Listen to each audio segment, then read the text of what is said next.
hablamos cuando hablamos de pobreza? ¿Cuál es la pobreza real en la Argentina? La semana pasada el gobierno iba a difundir el precio de la canasta básica, a partir de ahí se iba a poder calcular cuáles eran los niveles de pobreza en la Argentina hoy, después del pico de inflación, después de la devaluación, después de todo lo que venimos diciendo, después de que se cayeran los dibujos de inflación del INDEC. ¿Cuál es el nivel de pobreza real? ¿Cuál es la foto de la pobreza hoy en la Argentina?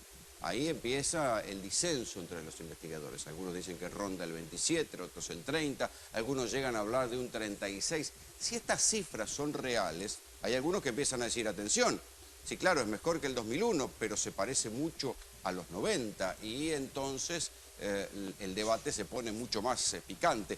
Marina Cábate es investigadora del Centro de Estudios e Investigaciones en Ciencias Sociales. Buenas noches, Marina. Y Andrés Aciaín es director del Centro de Estudios Económicos y Sociales Scalabrini Ortiz. Buenas noches, Andrés. Bueno. Marina, ¿cuáles son los niveles de pobreza hoy en la Argentina según tus números? Yo no tengo números propios, los números que estamos barajando, aclaro, yo soy investigadora de CONICET por un lado, con lugar de trabajo en la Universidad de La Plata. Por otro lado, integro una ONG, que es este centro que vos mencionás. Las otras personas que pertenecen a este centro, junto conmigo, tomando los datos conservadores del estudio del Observatorio de la Deuda Social de la UCA, se situaría la pobreza en torno al 27,5%. Digo, datos conservadores. ¿Por qué conservadores? Y porque los estudios de investigadores y técnicos desplazados del INDEC por la intervención lo sitúan en torno al 36%. Sí, Cintia Poco estuvo el otro día acá y hablaban del 36,5%. Exacto. Ahora, aún tomando los datos conservadores de la Universidad Católica, tenemos esto que vos acababas de decir, que puede ser que estos niveles sean, y efectivamente lo son, más bajos que los del 2002. En el 2002 había un 55% de nivel de pobreza medido por el INDEC. Ahora, ahí tenemos dos fotos, pero yo soy historiadora, hay que buscar ver cuál es la película, cuál es el proceso histórico y no comparar solo con el peor momento de la crisis, claro. Porque si estamos comparando con los 90, no nos estamos comparando con el 2001-2002, nos estamos comparando con esa década, la que se llama la década perdida. Ahora, 1999, el peor año en cuanto a estadística de pobreza de la década del 90, tiene 27,1 de pobreza, medido por el INDEC en ese momento. El INDEC bajó estos datos de la página, ahora no están. Pero son los datos que suministró el INDEC en su momento y que están publicados en libros hasta como el de Mario Rapaport, gente que no es contraria al gobierno. Entonces, si vemos un proceso, tenemos que estamos mejor que el 55% de pobres del 2002, pero estamos peor que el 27,1% del 99.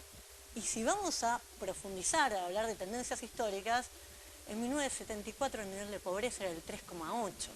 Entonces, ¿qué venimos? Venimos de una situación donde la pobreza en la Argentina está creciendo como una tendencia de largo plazo y en la cual las alternativas políticas dominantes tienen poco que ofrecernos y que con 11 millones de pobres en la Argentina... No, y además porque en el caso de la comparación de los 90 contra los 2000 son dos modelos económicos diferentes.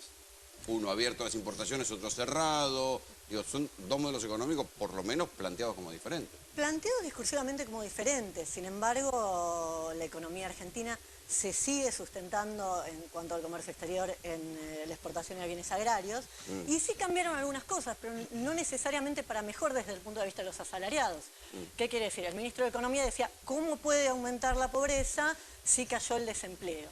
Sí, efectivamente cayó mucho el desempleo, pero la economía post-2001 se relanza a mí se me ocurre otro... con empleo barato, con empleo negro. A mí se me ocurre otra comparación, es la de la década infame, que también es un proceso de sustitución de importaciones basada en salario barato. Pero vamos a ir a la historia, ya que sos historiadora. Andrés, tus números. ¿Qué tal? Bueno, antes que nada, nosotros sí hicimos una estimación propia, digamos, de pobreza y de indigencia, y también tomamos y analizamos todas las estimaciones que hay en la Argentina de pobreza e indigencia, todos los números, y fuimos viendo metodológicamente por qué dan distintos resultados. Bueno, en el caso del INDEC está claro que la medición oficial, el problema que tiene es... ¿La de antes o la de ahora? No, la de ahora no salió. Ahora no hay. La de pobreza, no Ahora, digo claro, el índice de ahora precio. no hay. también. No, bueno, está, es el índice de... Bueno, che, tenía que ver o no, viejo. Es el índice de precios, digamos, que es el cuestionamiento, digamos, el IPC, como subvalúa el IPC, esto da que las canastas con las que se mide qué persona es pobre o indigente dan muy bajo y por lo tanto la pobreza y la indigencia dan números muy bajos. Sí, se llegó a decir que había provincias donde no había indigentes, Claro, y otra la donde pobreza la 4%. sí. Sí. Eso lo olvidamos. Sí, la de los ex trabajadores del INDEC que toma Claudio Lozano, que ronda el 30 y pico % de pobreza. Ahí hay dos cuestiones. Por un lado, cambian la canasta, le incorporan otros elementos nuevos, que es una discusión metodológica, pero por ahí, para el análisis histórico, digamos, trae más ruido. Y por el otro lado, digamos, la gran diferencia es que ellos toman un índice de inflación que es el más alto de todas las encuestas que existen en la Argentina. Es más, es el que hacía la ex directora del INDEC, Bebacua, que en un centro de estudios donde en su momento el director dijo que él se iba a encargar de desestabilizar al gobierno, haciendo que mes a mes las expectativas de inflación suban con este índice. Entonces ahí el problema es una sobreestimación muy grande, bestial, de los índices de precios que duplican, por ejemplo, en la inflación, lo que marcan las provincias, incluso opositores. El caso de la universidad... O sea que se puede ir partiendo a la diferencia, de alguna manera, digamos. El asunto es cómo la partís y dónde, porque la brecha es muy grande. Sí. El caso de OSDA, la que ella se basó, que es de la Universidad Católica Argentina, el Observatorio de la Deuda Social. Bueno, acá el problema, si bien sobreestiman en algo comparado con las provincias el nivel de inflación, eso no lo explica. Nosotros usamos sus canastas básicas con la EPH y nos da una inflación... Encuesta permanente de hogares para la gente, por eso. Claro, ustedes hablan demasiado rápido entre ustedes investigadores. Claro, del 18% daría. ¿Pero por qué a ellos les da el 26 en vez del 18? Bueno, acá está que ellos no usan la encuesta permanente de hogares, sino una encuesta propia de hogares que históricamente se basa en, digamos, en su germen original, después le fueron agregando algún muestreo más, en el trabajo territorial de Cáritas, porque esto está ligado a la Iglesia Católica. ¿Qué tiene? El trabajo territorial de Cáritas está orientado a las zonas más pobres. Entonces, si vos medís pobreza en las zonas más pobres... Siempre te va a dar más. Siempre te va a dar más. ¿Cómo se demuestra que esto es así? Porque ellos no difunden el índice de desigualdad en la distribución del ingreso. ¿Por qué no lo difunden? Porque si vos medís en las zonas más pobres te va a dar que hay muchos pobres. Pero la desigualdad es baja. Sí, midiendo con... nosotros hicimos el cálculo de cuánto sería la desigualdad con la muestra de la Universidad Católica, digamos, del Museo de la Deuda Social, y te da un Gini 0,27. Para que entienda la gente, un nivel de igualdad superior a lo de los países escandinavos. O sea que ahí tenemos una muestra sesgada que en realidad uno diría, bueno, es falso tanto el dato de pobreza, porque está sobreestimado, como el de igualdad. O sea, no es que... Ahí, usted dice 18% que le da la pobreza en este momento. Le da... ahora yo le digo mi cálculo. Sí, eso da con el índice de precios de la Universidad Católica, pero medido con la encuesta de hogares del INDEC, la que usa todo el resto. Entonces usted lo que dice es que la Universidad Católica tiene una clara intencionalidad política en sobreestimar la pobreza. Yo lo que digo es que la muestra... Miden en algunos lugares donde le da algo que van a buscar. La muestra es sesgada hacia zonas pobres. Ante, digamos, donde uno tiene la sospecha de que hay una intencionalidad... ¿Pero es carencia técnica o es mala intención? Bueno, uno sospecha por ahí de la mala intención porque ¿por qué publican el de pobreza y no el de igualdad? O sea, ellos le dan dos resultados, una muy alta pobreza y una gran igualdad. El de igualdad lo esconden. Incluso es algo sorprendente que no se da ningún indicador de desvío en la distribución del ingreso, que eso es algo estadísticamente, vos haces una muestra de ingreso, tenés que decir el desvío. Sí, más o menos 5% como las encuestas. No presentan ningún indicador de desvío y eso uno puede decir que es porque lo quieren ocultar, porque eso mostraría que la encuesta está sesgada. ¿Y su número? Ahora, bueno, vamos a mi número si quieren. Ahora vamos a tu número, pero ¿te das cuenta del nivel de locura? Que algo tan sencillo como una estadística confiable no tenemos.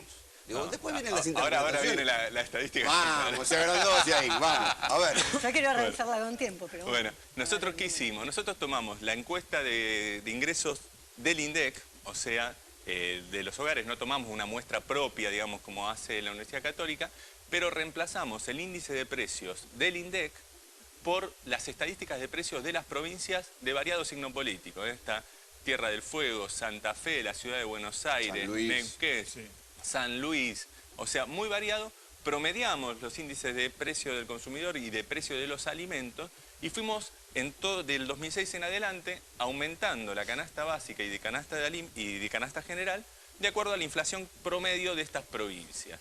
Llegamos a una canasta que a precios actuales, ya llevándola a marzo, básicamente es 713 pesos por adulto por mes, que expandido al hogar, que se multiplica por 3,09 porque es un hogar. Perdón, de... eso es canasta básica, eso es canasta de básica alimentos. ¿Cuánto se necesitaría para comer? Que mide 4 lucas, nivel de indigencia. 4 lucas da la de pobreza y 2 lucas 200 por familia, que son 2 adultos jóvenes, digamos, de 30 y pico, y 2 pibes chicos, digamos. Esa es la familia. Esos números, ¿cuánto sería más o menos para que tengamos una idea de en el bolsillo pagando para alimentarse? Sería 75 pesos más o menos para hacer 2 comidas, digamos, y almuerzo y merienda, o sea, en una canasta, como se mide históricamente, que es lo justo, sí, digamos, para no pasar hambre, digamos, indigencia. ¿Contás los precios cuidados ahí? Bueno, la medimos por precio porque cuidado. Esta es la otra cosa. No, medimos cuánto daría esa misma canasta, buscando producto por producto, en los precios cuidados. Y nos dio 644 pesos, o sea, menos de la que estimamos con las provincias. Pero esto nos da por lo menos una idea de que el resultado al que llegamos es sensato, en el sentido de que los precios cuidados dan 713 frente a 644. ¿Cuánto te da por día? Para no caer en la... O sea, ¿cuánto te da por día? ¿Por pobreza y por indigencia? Por la indigencia matrimonio sería tipo. 75 mangos por día. Digamos, ese sería la indigencia. Está muy lejos de los 6 pesos de Moreno, ¿no? Sí, o sea, a nivel de la canasta del INDEC, que la tengo por acá, el INDEC daba 255 pesos, digamos, nosotros estamos en los 700 ¿Y proyectados cuánto te da un nivel de pobreza? Bueno, el nivel de pobreza nuestro es del 13,2%. Está lejos del 4%. Es el triple, prácticamente, y el de indigencia es el 4%. En la indigencia no hay mucha diferencia, incluso entre todas las mediciones, lo que muestra de que más o menos el piso alimentario lo midan, o sea, desde la más sesgada hasta todo más o menos 4 o 5%. ¿Cómo es posible que el de indigencia de más o menos igual? Y porque, digamos, los ingresos por lo menos superan lo básico de la alimentación. Lo que sí me gustaría marcar la tendencia, por ahí, para los números que se dijo. En el 2013 era 45,8% de pobres. En 2012, 14,6%. En 2013, 13,2%. El mejor año de la convertibilidad, que lo estuve buscando y lo encontré hoy, digamos, está publicado. Lo único que se medía en Buenos Aires, o sea que iba a ser un poquito menor de pobreza que lo que sería el promedio del país, ¿no? Porque Buenos Aires, dentro de todo, es una zona más rica. Y daba el 16%, si no me equivoco, lo tenía, bueno, estaba por acá. Pero bueno, era 16%, una cosa así, el 94, que fue el mejor año. Sí, antes del efecto tequila. Antes de todo. Digo, cuando estábamos en la luna de miel del modelo y antes que el efecto tequila sincerara las variantes, Argentina tomó la deuda prestada. Y la desocupación se disparaba al 18% en el 95. Claro. Sí, una cuestión, digamos, o sea, en ese sentido estamos ahora mejor que el mejor año de la convertibilidad. ¿Esto qué quiero decir? Con esto no vengo a decir que hay que festejar, que el país anda genial, que no hay problema, que digamos se soluciona por esa indigencia. No. Yo lo que digo es, ojo con tratar de, digamos, por una cuestión, digamos, incluso de buena voluntad, de poner el tema de la pobreza sobre la agenda, la cuestión social, de querer exagerar la pobreza, porque también lo que se está creando en el imaginario social es que la creación de empleo, el aumento de salario por la paritaria, las políticas de jubilación, la política de asignación no sirvió para nada. Porque si nosotros venimos y tiramos números y empezamos a decir que... Y después se lo devora la inflación. Sí, pero lo peligroso es, digo, podemos discutir política hacia adelante. Todas estas mediciones no toman en cuenta la devaluación de enero, porque son hasta finales de 2013. O sea, discutamos el problema de la vivienda, discutamos cómo avanzar sobre el núcleo duro, por ejemplo, la indigencia, que mucho no accede a la asignación universal. No accede porque no accede a las políticas públicas, porque no accede al DNI, digamos, porque está totalmente segregado. Pero la crítica, pero voy a hacer la palabra nada, pero te lo dejo como comentario para después, es, después de 10 años de expansión económica, ¿es posible que todavía resista un núcleo duro de indigencia que llegue a estos niveles? Digo, yo lo veo cuando voy a hacer una nota en una villa. ¿Cómo carajo es posible que todavía haya gente en estas condiciones, ¿no? Con toda la presencia estatal en planes sociales. Pero te vi removiéndote. ¿Cuáles son tus críticas a estos números? A ver, no, sobre números que no vimos y estudiamos previamente, no puedo hacer una crítica seria. pero sí lo que haría es tomar un dato. Dice, a nivel mensual la canasta se acerca a las 4 lucas para el grupo familiar. 4 lucas 30 la de pobreza. La de pobreza. El salario mínimo vital y móvil hoy es 3.600 pesos.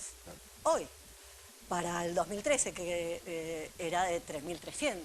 Hoy, ya no es que él trabaja... La foto termina en 2013.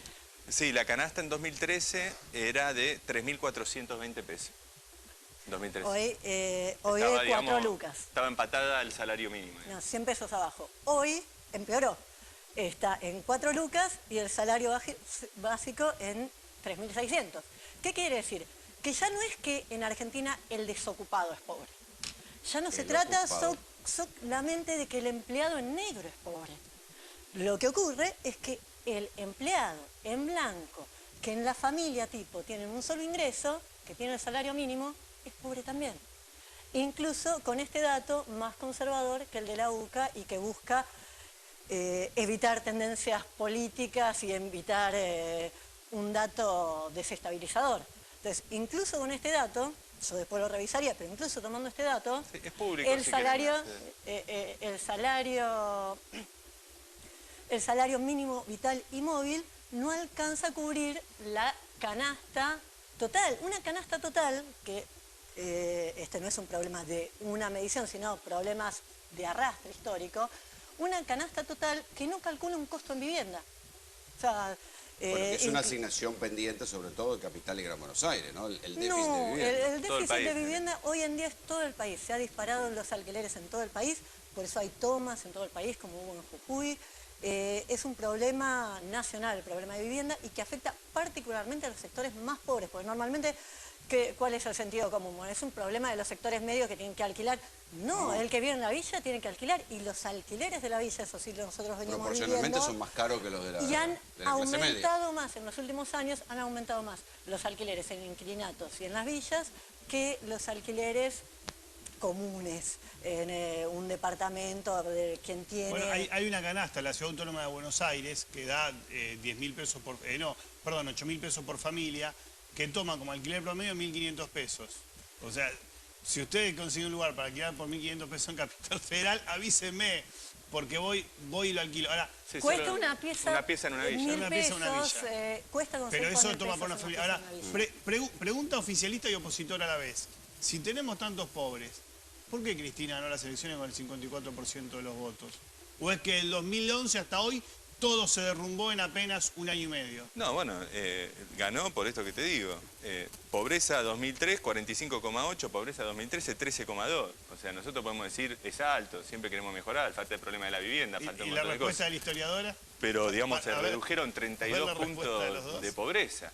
O sea, esto es cambiarle la vida al 32% de la población, no es joda, digamos. Un tercio. Es un 32% que consiguió trabajo, que estaba desocupado, que pegó un ingreso, que cobró una asignación, Sí, que no tenía pero jubilación. Eso en la foto del 2011. No, pero- en la foto del 2013, cuando se dispara la inflación, Sí, sí. algo pasó para que se perdieran Bueno, los nosotros lo que votos tenemos, perdieron. lo que vimos, que por eso también yo coincido en las políticas que ella recomienda, para nosotros el tema es la vivienda y el otro es los alimentos, digamos. Nosotros tenemos que la inflación está concentrada en alimentos, ¿no? Y esto se agrava en enero con la devaluación. Entonces, para mí una política que fue muy importante, digamos, el último año, fue la recomposición jubilatoria, los últimos años, jubilatoria y de la asignación, que fueron a niveles del 30 y pico %, superando en general el promedio incluso de inflación de los alimentos, que iba arriba de lo otro. Por eso me parece que una medida que creo que se tiene que tomar ahora en la actualidad es, bueno, la jubilación se recompuso, pero la asignación. Me parece que a los sectores más humildes hace falta una recomposición de la asignación para compensar esta suba de los alimentos que está habiendo y para mantener, digamos, los niveles de indigencia. Si querés un dato, una sola cosa en que nosotros calculamos, por cada 30 pesos, por ejemplo, que aumenta la canasta básica de alimentos a precios cuidados, 100.000 argentinos pasan a la indigencia. Para que tengamos, si no hay... Repetime, ¿cómo es? Sí, cada 30 pesos, digamos que la canasta esta de precios cuidados que nos dio 6,44 pesos, cada 30 pesos que aumenta, 100.000 argentinos pasan a la indigencia, no pasan a acceder a los alimentos básicos. Ante esto me parece que la política tiene que ver por una de ingresos, digamos, aumentar el salario mínimo. Yo creo que eso empuja a los sectores de la informalidad, porque digamos el salario mínimo en el sector formal no es un salario que se tome, pero por una cuestión legal, digamos, de miedo a un juicio laboral, muchos trabajadores informales por lo menos le suben al nivel del mínimo. Apuntar, digo, a la política de ingreso, asignación, pero también me parece que hay una materia pendiente que es una intervención estatal más fuerte en lo que es producción, distribución y comercialización de alimentos, para garantizar... Eso lo recomienda hace Pero, 50 años. antes de entrar a la discusión de los alimentos, vamos a ver qué dijo Cristina hoy cuando reinauguró la vieja planta de Siam. Muchas veces terminamos provocando por diferentes situaciones cosas que no queremos. Y fíjense, se hace huelga cuando se está prácticamente con plena ocupación y no se hace huelga cuando tenés un problema de suspensión o desocupación. ¿Cuál es la parábola entonces? Debería ser que cuanto mejor estás, peor te comportás, y cuando mal estás, mejor te comportás. Esto lo tenemos que modificar si queremos tener un país diferente y una Argentina diferente y fundamentalmente una clase trabajadora diferente. La fábrica Siam era un emblema del primer peronismo, ¿no? La fábrica de la familia Di Tella, de ahí se hacían las legendarias heladeras, el famoso Siam Di Tella, era una fábrica emblema de la metalurgia argentina que el gobierno la reinaugura como queriendo presentar un regreso a la industrialización. Otra parte de Cristina. Tengamos todos la fortaleza, empresarios, trabajadores, funcionarios provinciales, municipales, la fuerza, la entereza, la inteligencia de poder sostener este modelo industrialista, fundamentalmente, que aumentó exponencialmente, fue el que mayor aumentó el Producto Bruto Industrial en toda América Latina en la última década, y es el que mayor participación tiene el Producto Bruto Industrial en el PBI general. Bueno, yo te notaba un poco crítica sobre la eficiencia de este modelo industrialista, frente por lo menos en la cifra de pobreza. Sí, hay varios datos. Recién sacabas a cuentas la situación de la década del 30 y el discurso de Cristina habla de cómo se hace huelga ahora que no hay desocupación. Y claro, el momento que hay desocupación es el momento más débil de la clase obrera. Cuando hay ocupación tiene fuerza y va a reclamar más. De todas formas, ¿qué es lo que nosotros vemos ahora? Que hay más empleo, pero los salarios no han crecido realmente. Tenés trabajadores con salarios mínimos por debajo del nivel de la pobreza y un crecimiento del empleo que se basó en empleo en negro, en empleo precario. ¿Qué empleos crecen? Hoy salió una nota de unos compañeros en el diario Hoy de La Plata. En el sector privado los empleos que crecen son las ramas de salarios más bajos, textiles, comercio. ¿Qué otro sector del empleo crece? El empleo público. Del 2003 al 2010 Y además las industrias han cambiado, las industrias son mucho más robotizadas, mecanizadas, entonces emplean menos gente. Toda la industria automotriz, más allá de las autopartes, emplea realmente poca gente en comparación a la gente que empleaba en los 70. Y en comparación a otros sectores que hoy emplean ejércitos de trabajadores, como los cartoneros. Entonces, eso también es la recuperación del empleo post-2002-2003. ¿Y qué es lo que tenemos? Porque si se hiciera un sindicato de cartoneros se sabría cuánta gente hay, ¿no?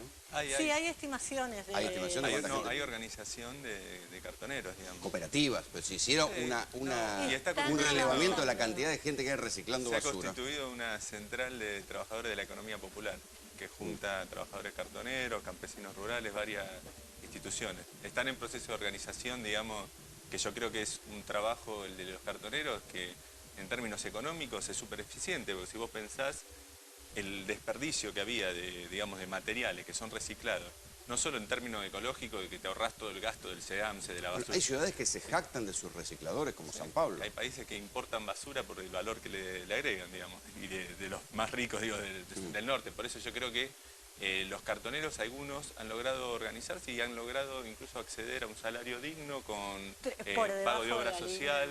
La pobreza, el grueso de los cartoneros están en torno a 3.000 pesos. Digo, los que consiguieron acá en Capital Federal hacer el acuerdo que le complementan el sueldo y le dan obra social, digamos, le dan aparte una guardería para dejar a los chicos mientras trabajan. Yo creo que ese modelo sería seguir en todo el país con muchos de estos trabajos informales, que también me parece que hay una cuestión que tensa este modelo de Siam, digamos, que aparte yo tengo el padre de un amigo histórico de Siam que trabajó cuando fue recuperada la cooperativa, pero falleció hace poco, me imagino que le hubiera gustado ver la recuperación. Este modelo de Siam hoy choca con una industria a nivel mundial que no es la del peronismo, digamos, es la industria China, de barata, China, India, mano de obra barata. de obsolescencia programada. Sí, es un contexto muy difícil y ya no es industria sinónimo de mejora social como era en otros tiempos, sino que esto tiene que, digamos, va por dos andariveles. Por eso digo que hay que hacer políticas públicas, me parece, para fortalecer también los sectores informales, darle formalidad, lograr a que accedan a derechos sociales, como es una obra social, jubilación, independientemente del sector de la economía, digamos, no porque sea de baja productividad, tiene que estar en la pobreza. Porque antes habían tirado la pregunta, ¿por qué Cristina ganó con el 54%? Sí. Yo estaba diciendo, se creó mucho empleo público. Del 2003 al 2010, 65.000 puestos, el 40% no entró a planta permanente.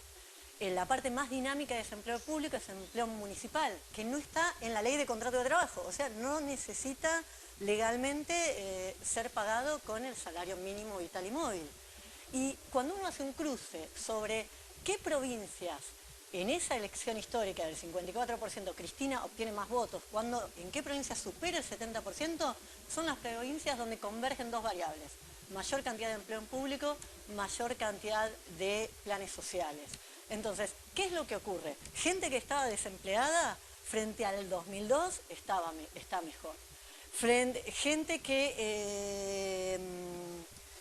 estaba en la pobreza, en relación a los valores del 2002, está mejor. Pero ¿cuánto tiempo vamos a seguir comparándonos contra el 2002 y no contra siquiera los 90? Y menos contra los 80 y menos contra los 70. Entonces, venimos en una tendencia decreciente donde cada vez al trabajador argentino se le ofrece menos. Lamentablemente y quizás hay eso que buscar otra solución. Son tiempos de nostalgia, no va a volver. Precisamente, no va a volver, hay que buscar otra cosa, porque ni el gobierno ni la oposición ofrecen gran cosa. ¿Cuál es el proyecto que lanzó Cristina para combatir el trabajo en negro, para promover el trabajo registrado? Una receta menemista. Descontemos cargas patronales, así registran a los trabajadores. Lo que vamos a tener es desfinanciar el ANSES por varias vías, y las pymes de menos de 5 van a pasar a la mitad sus cargas sociales, y yo no sé si alguien va a blanquear. Lo que seguro es que todo el que puede pagar la mitad va a pagar la mitad. El ANSES va a desfinanciarse. Y encima se proponen otra, de esto hablaba Bueno, pero no cobrar nada y cobrar la mitad. No, a los que ya estaban, a los nuevos no le van a cobrar nada por un año. A los que estaban pagando todo le van a cobrar la mitad. Y además se promueven los convenios de corresponsabilidad gremial. ¿Qué son estos? Se vienen aplicando en el agro. En vez de un aporte patronal preestablecido para el conjunto de los trabajadores que se pagan mes a mes, cada gremio va a tener que por su cuenta negociar una tarifa sustitutiva de esos aportes patronales. Eso da lugar a unos casos de corrupción. Que divina. corrupción, De pactos. pago diferido, yo no lo pago en el momento, lo pago cuando vendo la cosecha. Y además, si después quieren, me dan prórroga. Todavía en la rama vitivinícola no han pagado las cargas sociales del 2013. Más Cristina hoy en Siam para seguir el debate. Tenemos un problema en el sector automotriz, pero no por un problema estructural de la Argentina, sino por un problema con Brasil, que fue lo que, por eso indiqué ayer que el ministro de Economía, Axel Kicillof, viajara, porque ha bajado la exportación a Brasil y este es el principal problema que hoy tiene el sector automotriz argentino, y también la baja que hubo en la producción industrial argentina. Hay algo que nos cierra en el modelo, que es la de la industria automotriz. Cuando uno ve que la industria termina, o sea, es una industria que da trabajo, pero al mismo tiempo genera una fuga de divisas. Hay algo que se descajetó en el modelo de esa industria, que es una de las grandes banderas de la reindustrialización del país. Sí, sí. Bueno, yo quería retomar brevemente que hubo una baja muy importante del empleo negro durante todo, no registrado durante esta época, ¿no? Por más que haya un núcleo duro, y que las políticas implementadas para, digamos, bajarlo más del 33, digamos, se estancó en esa cifra, no son solo rebajas de aportes que de parte son a los que crean trabajo, digamos, está explícitamente dicho que no se puede echar trabajador y volver a contratarlo para acceder a ese beneficio, hay un montón de reglas para impedir eso. Se ha hecho la ley para, digamos, registro de la gente que trabaja en servicio doméstico, digamos, se ha reformado el RENATEA para el control del trabajo rural, o sea, se creó ahora esta especie, como le dicen, digamos, de registro que el empleador que incumple con el trabajo legal... Sí, el caso del servicio doméstico es el más evidente, ¿no? Sí, pero también antes, digo... todas las empleadas domésticas estaban en negro, ahora hay la mitad están en blanco. Ese veraz laboral, digamos, que está implementando, o sea, digo, hay palo y zanahoria, digamos, para tratar de avanzar en esto. Y, bueno, con la cuestión más ligada al tema de la industria automotriz y electrónica, está claro que la industria automotriz y electrónica, digamos, tiene el problema de que perdieron grados, digamos, de creación de valor agregado nacional. O sea, incluso en finales de los años 80 era más o menos la mitad del auto producción nacional. En los 90 se pasó a un 20% y yo eso... creo que está en el 30. No, y hoy anda más o menos. En el 30, sí. 20, A ver, lo perdieron, no se preocuparon por buscarlo de vuelta, no les importó nada buscarlo de vuelta, y tampoco el gobierno hizo nada para que lo busquen. Digo, desde hace más o menos 10 años que la industria automotriz, un auto nacional, entre comillas, es 30% nacional y 70% importado. ¿La Y nadie reindustrialización mueve de un este dedo modelo porque fue eso medio cambie. trucha? No, me parece a mí que hubo un cambio grande, digamos, en incremento de la producción, digamos, Yo pienso industrial. Tierra del Fuego, me importa todo y después sale carísimo los Y televisores, encima los celulares. subsidiado. Fue Tierra un del Fuego, 10%, automotriz, son sí. industrias muy subsidiadas. O La sea, electrónica es un 10% nacional, con- digamos, más o menos. Pero a mí lo que me interesaba marcar, digamos, el límite ahí, digamos, no es fácil de resolver.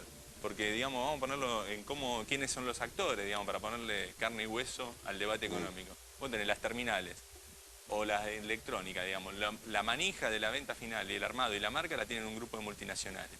Vos tenés que negociar con esa multinacional que deje de comprarle a una filial de su propia claro. empresa, que ya tiene toda la inversión hecha en un país que produce en gran escala, para comprar o producirlo acá, invertir y desarrollarlo localmente.